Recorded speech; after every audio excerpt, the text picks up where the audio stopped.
ప్రజాస్వామ్యాన్ని టీడీపీ కూనీ చేసిందని మండిపడ్డారు ఎమ్మెల్సీ లీలా అప్పిరెడ్డి.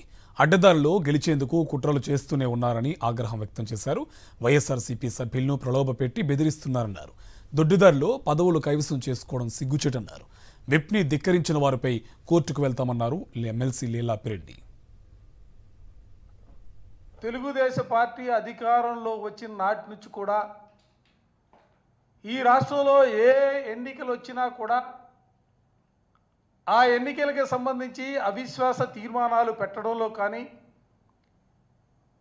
ఆ అవిశ్వాస తీర్మానాలను నెగ్గించుకోవడం కోసం వాళ్ళు చేస్తున్నటువంటి ప్రయత్నాలు కానీ ఆ తరువాత జరిగినటువంటి ఎన్నికల ప్రక్రియలో కూడా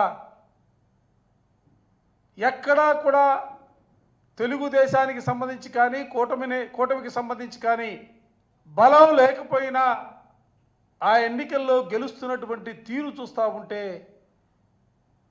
ప్రజాస్వామ్యవాదులందరూ కూడా సిగ్గుతో తల వంచుకున్నటువంటి పరిస్థితులు ఇవాళ రాష్ట్రంలో చూస్తూ ఉన్నాం.